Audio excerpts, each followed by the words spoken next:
Israel, you are still the world champion. Yeah, not too many blemishes there on that face from the fight. You're holding the belt. You told us this week you wanted to win every round. You wanted to go 25 minutes and just dominate the entire time. Yeah. Do you feel like that was the performance you wanted from yourself?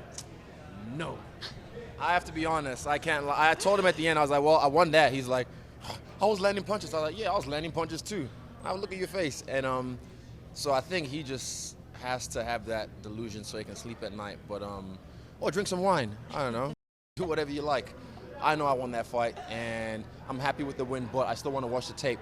I'm always hard on myself. That's the thing. I told you guys, my UFC debut, I knocked out in the second round, and I was like, that was all right. But I'm very critical of myself. But it's the nature of a champion to always seek perfection, and it seems like that's what you are doing. You really showed a new side to your game. Those scrambles, they were beautiful. They were so impressive. I didn't try and take. I just listened to my coach. Like, there was a point I was about to go back in on him, and my coach was like, and they were always looking at me like, yeah, my bad. So yeah, I'm happy with what we did, but yeah, I want to show more of my game. I felt no threat. He had my back. I was like, right, watch this. Boom. Turned around in on him. I looked at his face. When I turned in on him, and I was like, you're scared, aren't you? Because I held him in that choke, and I looked in his eyes. I remember that moment specifically, and I saw his look like, give him credit, man. You got a second win with the soul, because I saw that look in his eyes like he was disheartened. I was like, you're scared, aren't you? Find that on tape somewhere. Okay, we're going to look it up. I do actually remember you holding him that way in the choke. Yeah. You said you still wanted to display some skills. What would those be, Israel? Because I feel like you're just continuing to show us that you are a complete grappling, mixed martial artist. I mean, like, Andre Gaval gave me a purple belt because he actually rated my skills when I was in Atos Jiu-Jitsu, and I got better. I felt myself get better. The Ruotolo brothers, Josh Hinger, all of them. Because, man, you improved in the last 4 weeks. Like, they saw my grappling, exponentially grow. And I just want to display that a little bit more. I displayed it a little bit more tonight, but I almost ground beat on him at one point, but I was like, nah, I don't get crazy. We would have loved that. I know, yeah, but I did some cool scrambles. I like them eggs. You definitely did, and you had an overall just dominant performance. I want to ask you about that walkout. What was the inspiration? I was playing Ghost of Tsushima for a bit. I haven't clocked it yet because I went back and I clocked The Last of Us 2, dope game. But I don't know, just also, well, it's kind of, I saw a picture of Fo with a bucket hat, when I was going back through, and I saw it, I was like, he's always been like a Ronin. He's always been the guy that, when I wouldn't see him in the gym for a while, because he became a Sparky, an electrician, and he had to do real, he had a baby, Isa Banana, hello, and he had to get work done. And he'd be training in the morning without us knowing. So whenever he came to sparring, I'd be like, oh, he's not been training, he's unfit. And I'll try and break him, but he'd never break. Unfortunately, on his deathbed, John was telling us, like, yeah, he was doing all these secret training so you guys can sleep on him. And it worked. So he was like a Ronin in a way.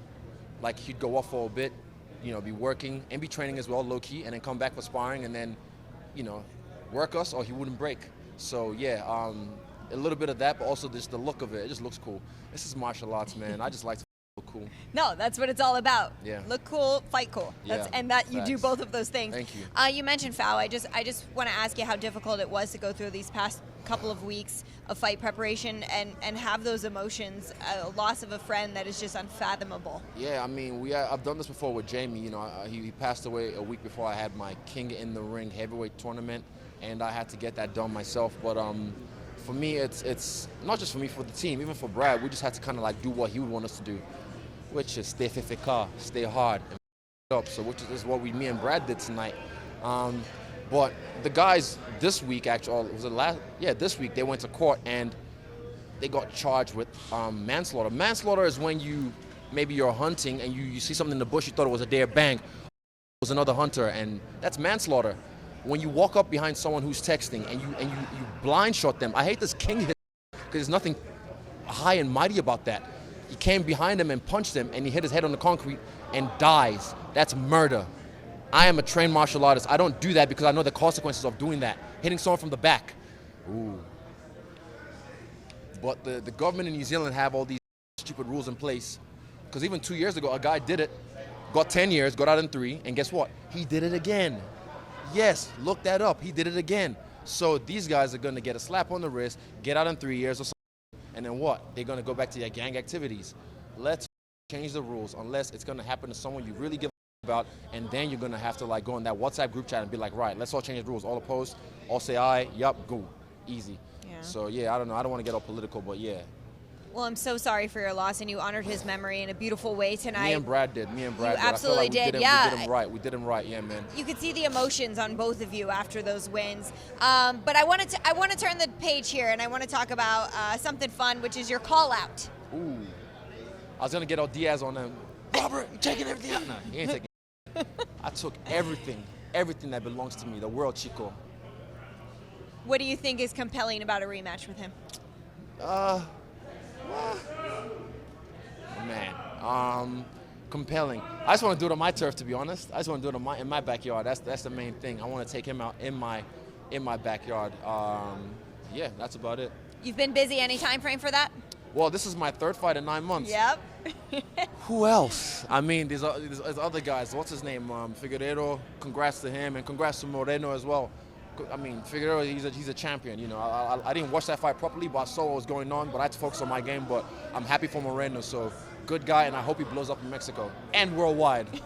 Absolutely. I love that you're giving shout-outs to the new flyweight champ. Hey, man, showing love everywhere. That's all we need, man. Well, you got a lot of love from the crowd tonight. There's a lot of love from the fans watching this. Congratulations. Go celebrate with all these people who love you as well. Thank you so much. Thanks. Appreciate you guys. Thank you. Thank you for watching ESPN on YouTube. For live streaming sports and premium content, subscribe to ESPN+.